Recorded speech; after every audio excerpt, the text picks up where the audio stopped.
ഇന്ത്യയുടെ ജാതി എന്താണ് എന്നത് ഇന്ത്യയിൽ നിരന്തരം ഉയരുന്നൊരു ചോദ്യമാണ്, അല്ലെങ്കിൽ എപ്പോഴും അടിച്ചമർത്തപ്പെടുന്ന നിലവിളിയാണ്.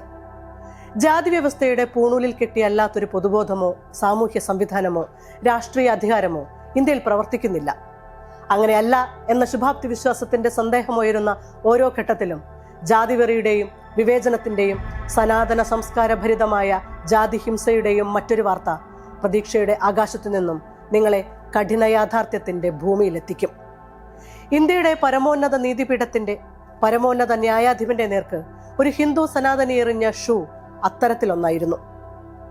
സുപ്രീം കോടതി ചീഫ് ജസ്റ്റിസ് BR ഗവായിക്ക് നേരെ, പട്ടികജാതിക്കാരനായ ജസ്റ്റിസ് BR ഗവായിക്ക് നേരെ സനാതന ധർമ്മ വക്താവായ അഭിഭാഷകൻ രാകേഷ് കിഷോർ കോർട്ട് നമ്പർ 1 വെച്ച് ഷൂ എറിയുന്നു. സനാതൻ ധർമ്മ കാ അപമാൻ നഹി സഹേഗ ഹിന്ദുസ്ഥാൻ എന്ന് പറയുകയും ചെയ്യുന്നു. സംഭവത്തിന് ശേഷം രാകേഷ് കിഷോർ ജസ്റ്റിസ് KV ചന്ദ്രനോട് മാപ്പ് പറയുകയും ഷൂ എറിഞ്ഞത് ജസ്റ്റിസ് ഗവായിയെ മാത്രം ഉദ്ദേശിച്ചാണ് എന്ന് സന്ദർഭത്തെയും ആശയത്തെയും വ്യക്തമാക്കുകയും ചെയ്തു. സ്വാതന്ത്ര്യം കിട്ടി 77 വർഷം കഴിഞ്ഞു. 2025 നിരന്തരം പോരാടിയും സഹിച്ചും സാമൂഹ്യ പദവികളിലും അധികാര പദവികളിലും എത്തിപ്പെട്ടിട്ടും ജാതിയാലും ജാത്യാവഹേളനങ്ങളാലും ചതഞ്ഞു പോകുന്ന ദളിതരും ആദിവാസികളുമായ മനുഷ്യർ ഉദാഹരണങ്ങളായി ദിനവും മുന്നിലേക്ക് വരികയാണ്. ഹരിയാനയിലെ IPS ഉദ്യോഗസ്ഥനായിരുന്ന Y പുരൻകുമാർ മേലുദ്യോഗസ്ഥർ ജാത്യധിക്ഷേപവും ജാതി പീഡനവും നടത്തിയെന്ന് കുറിപ്പെഴുതി വെച്ച് ആത്മഹത്യ ചെയ്തത് കഴിഞ്ഞയാഴ്ചയാണ്.